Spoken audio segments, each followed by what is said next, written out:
قال رسول الله صلى الله عليه وسلم إن لله ملائكة يطوفون في الطرق আল্লাহ নবী বিশ্ব নবী জনাবে মুহাম্মদ আরবি সাল্লাল্লাহু আলাইহি ওয়াসাল্লাম বলেন ইন্না লিল্লাহি মালাইকাতান ইয়াতুফুনা ফিত তুরুক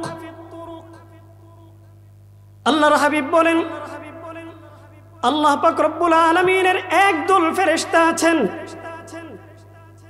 ইয়াতুফুনা ফিত তুরুক তারা দুনিয়ার বিভিন্ন রাস্তা ধরে হাঁটতে থাকেন চলতে থাকেন ইয়ালতামিসুনা আহলায যিকর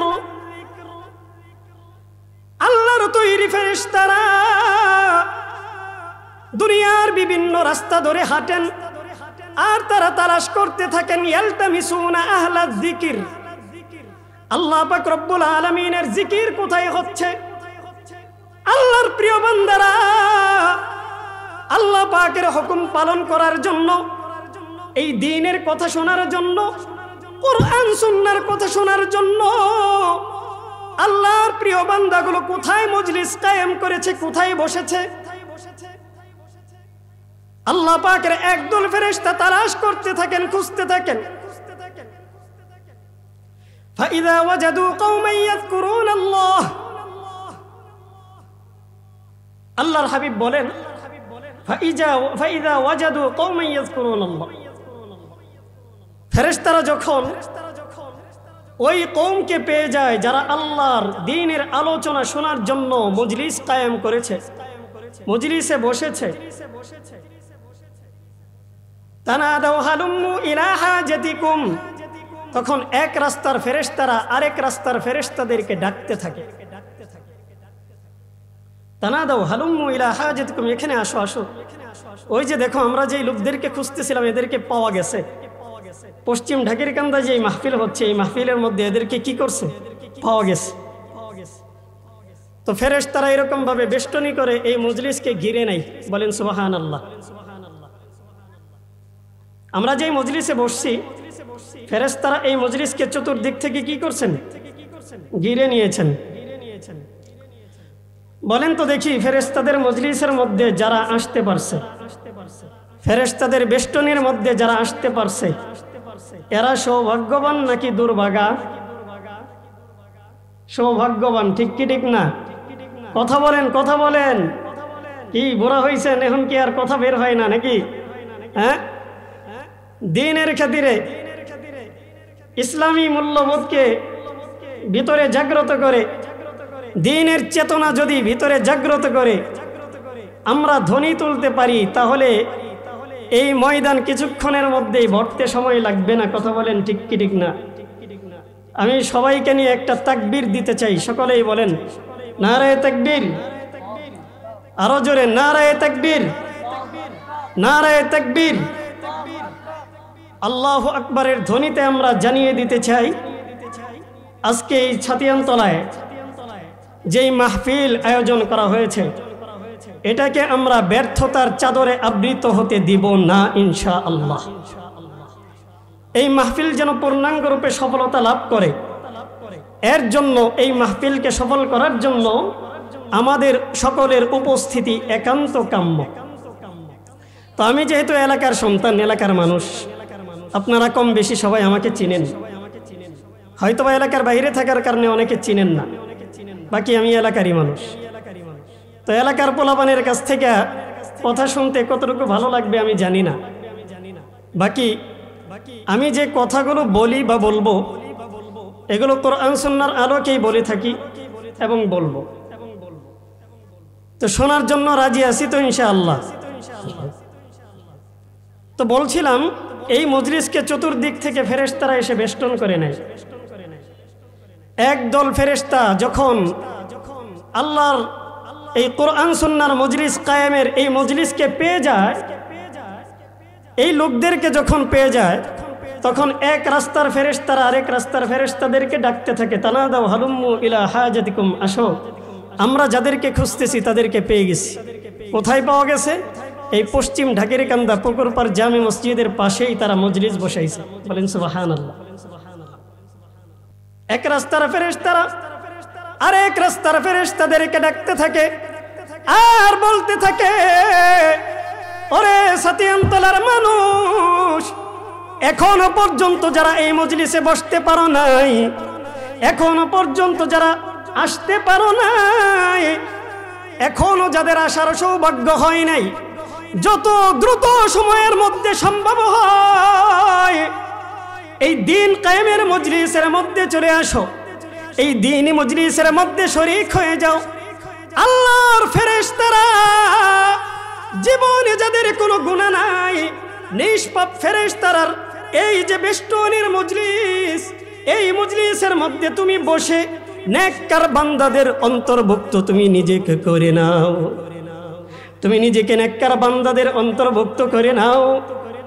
আল্লাহ পাকের ফেরেশতারা চতুর্দিক থেকে বেষ্টন করে একজনের কাঁধের উপর আরেকজন, আরেকজনের কাঁধের উপর আরেকজন, এইভাবে চড়তে চড়তে আল্লাহ পাকের আরশে আজিম পর্যন্ত ফেরেশতারা পৌঁছে যান।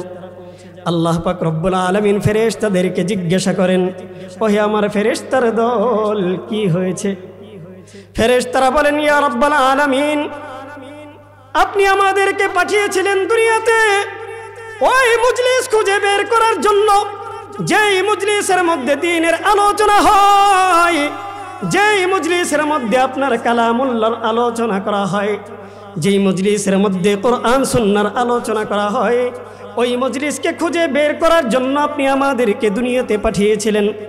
আয় আল্লাহ, আমরা দুনিয়াতে যাওয়ার পর ওই মজলিস পেয়ে গেছি। পশ্চিম ঢাকেরকান্দা সাতিয়ানতলা পুকুরপাড় জামে মসজিদের পাশে একটা মজলিস বসছে। এই মজলিসের মধ্যে আমরা চতুর্দিক থেকে বেষ্টন করে আল্লাহ আপনার আরশে আজিম পর্যন্ত পৌঁছে গেলাম। ফেরেশতারা আল্লাহর আরশে আজিম পর্যন্ত পৌঁছে যান। আল্লাহ পাক রব্বুল আলামিন বলেন, ওহে আমার ফেরেশতার দল, আমার যেই বান্দাগুলো দ্বীনের মজলিস শোনার জন্য বসেছে, বলো আমার এই বান্দাগুলো আমার কাছে কি চায়? আল্লাহ পাকের ফেরেশতারা বলেন, হে রব্বুল আলামিন, এরা আপনার মজলিসের মধ্যে বসেছে, এদের অন্য কোনো উদ্দেশ্য নাই, অন্য কোনো চাহাত নাই, অন্য কোনো মাকসাদ নাই। এরা এই মজলিসের মধ্যে বসছে আপনার পক্ষ থেকে যেন এরা ক্ষমার পরোয়ানা পেয়ে যায়। বলেন তো দেখি, আমরা দ্বীনি কাজ করি, আল্লাহর ইবাদত করি, নবীর দেখানো পথে আমরা আমাদের জীবন পরিচালনা করার চেষ্টা করি কিসের জন্য? আমরা যেন আল্লাহর পক্ষ থেকে ক্ষমার পরোয়ানা পেয়ে যাই, আল্লাহ তাআলা যেন আমাদেরকে ক্ষমা করে দেন, মাফ করে দেন। ঠিক কি ঠিক না? ভিন্ন কোনো উদ্দেশ্য আছে? হ্যাঁ, আল্লাহ আমাদেরকে ধন দিবেন, সম্পদ দিবেন, প্রাচুর্য দিবেন, দুনিয়ার চাকচিক্য দিবেন, এমন কিছু নাকি আল্লাহ তাআলার কাছ থেকে ক্ষমা চাওয়া, ক্ষমা পাওয়া আমাদের মৌলিক মাকসাদ? ঠিক কি ঠিক না? আল্লাহ পাকের ফেরেশতারা বলেন, আল্লাহ আপনার এই বান্দাগুলো আপনার কাছ থেকে ক্ষমা চায়, আপনার এই বান্দাগুলো আপনার কাছে জান্নাত চায়। আল্লাহ পাক রব্বুল আলামিন ফেরেশতাদেরকে জিজ্ঞাসা করেন, ওহে আমার ফেরেশতার দল, আমার এই বান্দাগুলো আমার জান্নাত দেখছে নাকি? ফেরেশতারা বলেন, ইয়া রাব্বুল আলামিন, জান্নাত তো দেখে নাই, না দেখে আপনার গায়েবের উপর বিশ্বাস করে, আপনার কোরআন সুন্নাহর উপর বিশ্বাস করে আপনার এই বান্দাগুলো আপনার তৈরি জান্নাতকে মেনে নিয়েছে।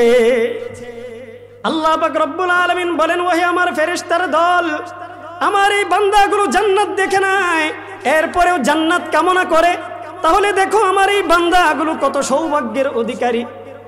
আমার এই বান্দাগুলো আমার কাছে কোন জিনিস থেকে মুক্তি চায়? ফেরেশতা বলেন, ইয়া রাব্বুল আলামিন, আপনার এই বান্দাগুলো জাহান্নাম থেকে মুক্তি চায়। আল্লাহ পাক বলেন, জাহান্নাম দেখছে নাকি? ফেরেশতারা বলেন, ইয়া রাব্বুল আলামিন, এরা তো জাহান্নামও দেখে নাই, এরপরেও জাহান্নাম থেকে মুক্তি চায়। আল্লাহ তাআলা বলেন, ওরে আমার ফেরেশতার দল, আমার এই বান্দাগুলো আমার কত প্রিয়, এরা জান্নাত দেখে নাই, জাহান্নাম দেখে নাই, জান্নাতের আশা করে আর জাহান্নাম থেকে মুক্তি চায়। আমার এই বান্দাগুলো আমার কত প্রিয়। এরা আমার কাছে আর কি চায়? ফেরেশতারা বলে ইয়া রাব্বাল আলামিন, এরা আপনার কাছে ক্ষমা চায়।